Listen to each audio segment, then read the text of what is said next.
Voilà, Monsieur Amadou, bonjour. Comme vous le savez, la Cour vient de rendre public depuis hier 2 arrêts. Le tout dernier, c'est l'arrêt numéro 006 CMC du 15 mai 2014 concernant toujours le blocage à l'Assemblée nationale. Monsieur Amadou, vous êtes constitutionnaliste, je le répète. Quelle est la portée de l'arrêt, de cet arrêt, bien sûr, au vu des limites des attributions de la Cour constitutionnelle? Merci, Monsieur Seriba, de l'occasion que vous me donnez à nouveau de me prononcer sur l'arrêt de la Cour constitutionnelle à travers des commentaires purement techniques que je veux faire vraiment de cet arrêt. J'estime qu'il est extrêmement important qu'on fasse vraiment ces commentaires techniques pour éclairer l'opinion par rapport aux tenants et aboutissants de cet arrêt.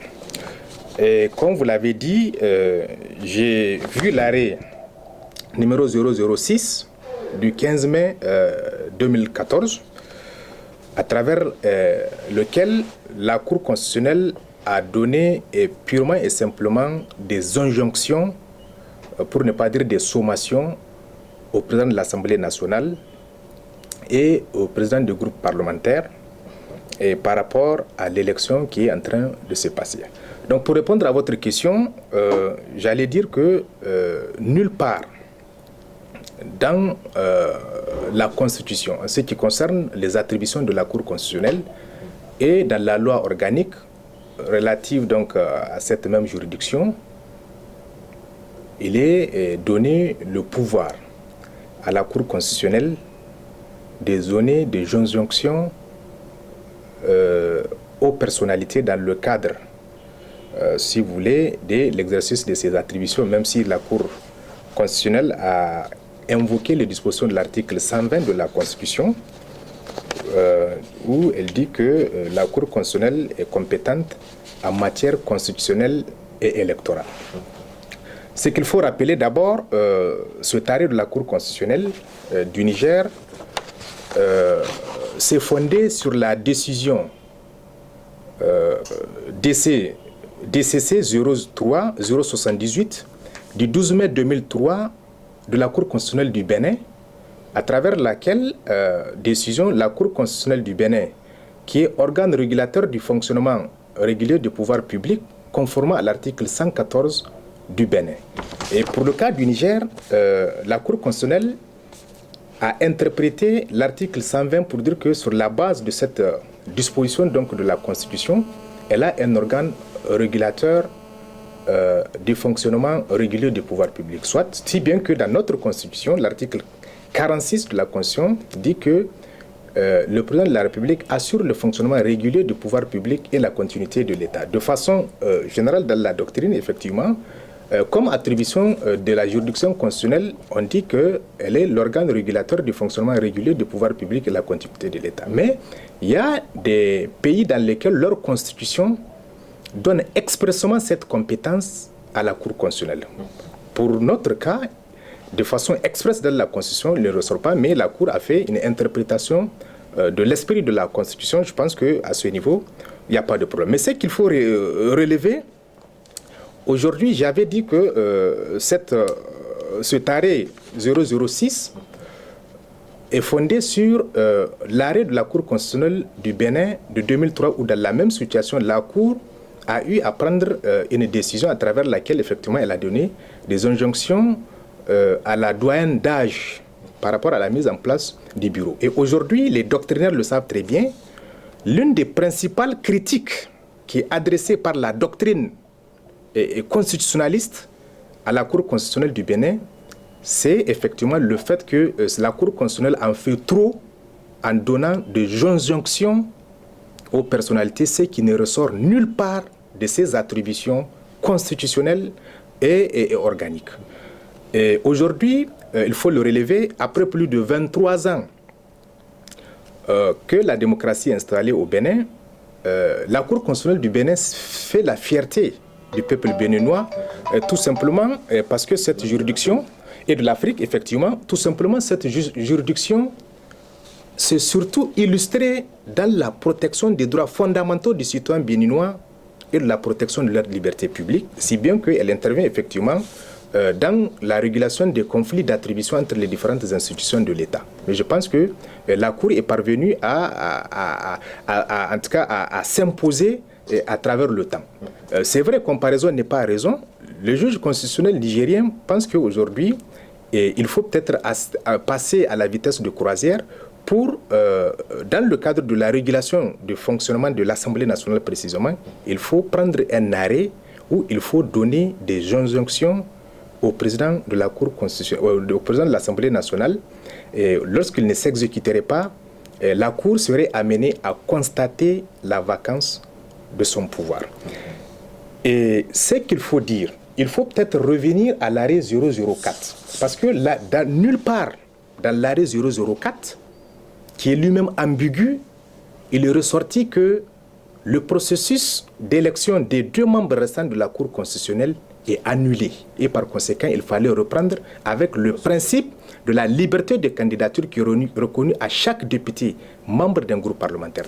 L'arrêt 004 ne l'a pas dit. Mieux, c'est pour ça que j'avais dit que l'arrêt 004 à l'époque n'était pas trop explicite au point où ça a donné lieu à des interprétations divergentes où les gens l'ont compris autrement chacun à ce qui concerne ses intérêts. Quand vous prenez la page 5 de l'arrêt, il y a un considérant dans lequel la Cour constitutionnelle dit que, considérant que conformément à l'article 17 du règlement intérieur, le bureau est un organe collégial ayant notamment tout pouvoir de présider aux délibérations de l'Assemblée nationale, organiser et diriger tous les services dans les conditions déterminées par le règlement intérieur.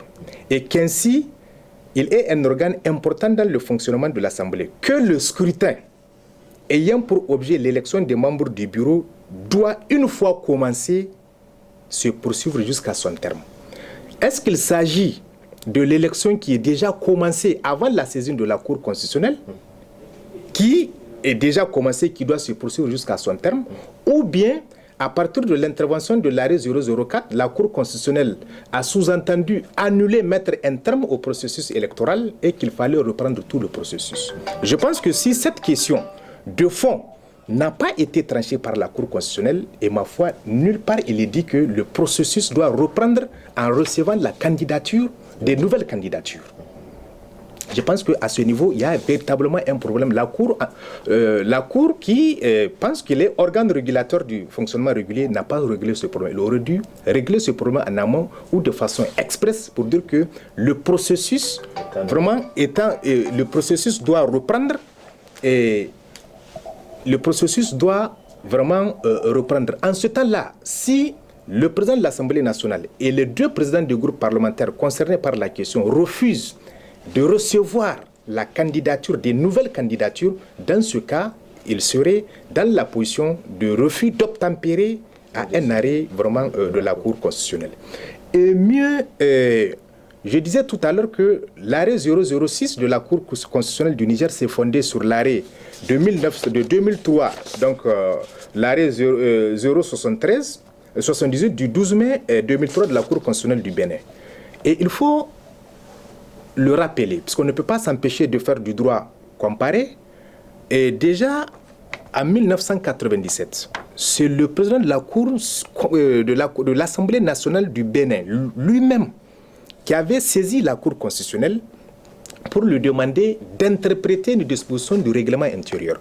Et à travers la décision 17DC du 3 juin 1997, la Cour constitutionnelle du Bénin a refusé de s'ingérer dans le fonctionnement interne de l'Assemblée nationale à travers l'interprétation du règlement intérieur, ce que notre Cour constitutionnelle n'a pas fait. Elle s'est permise d'interpréter le règlement intérieur qui n'est pas de son ressort, et au-delà du fait qu'elle s'était auto-saisie par rapport à la question du président de l'Assemblée nationale, où on dit qu'il lui incombe la responsabilité de respecter et de faire respecter le règlement intérieur conformément à son serment en vue de rétablir le fonctionnement régulier et sur lequel on est revenu aujourd'hui dans l'arrêt 06. Cela ne relève pas de la compétence de la Cour constitutionnelle du Niger. Par contre, dans la Constitution du Bénin, au niveau de l'article 121 alinéa 2, la Cour constitutionnelle du Bénin peut s'auto-saisir en matière de protection des droits humains et de liberté publique.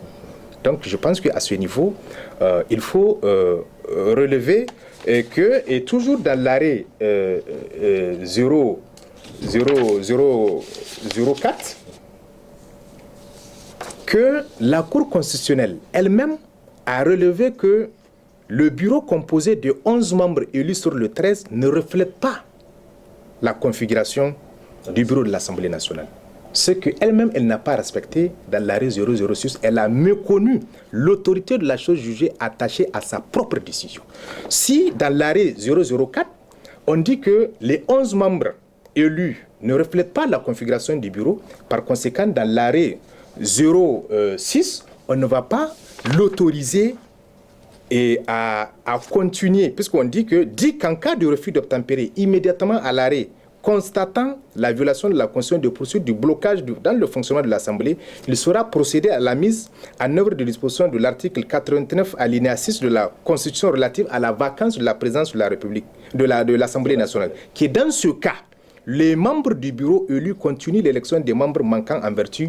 Et là, c'est une méconnaissance par la Cour constitutionnelle de son arrêt 004 à travers lequel il dit que les membres du bureau, les 11 membres du bureau sur les 13 ne reflètent pas la configuration, et je pense qu'il y a un véritable problème.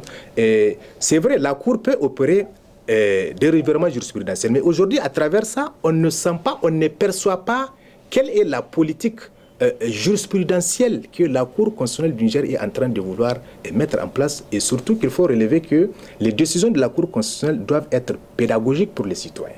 Donc je pense qu'à ce niveau, il y a un véritable problème. Donc voilà aujourd'hui les commentaires techniques que je pourrais être amené à faire et par rapport à l'arrêt 006 qui a donné véritablement des injonctions au président de l'Assemblée nationale et au président des groupes parlementaires, et ce qu'il faut relever en ce qui les concerne. Dans l'arrêt 05 qui vient de sortir avant-hier, la Cour constitutionnelle a relevé que la démission de fait invoquée par un groupe de députés ne ressort ni de la Constitution ni du règlement intérieur.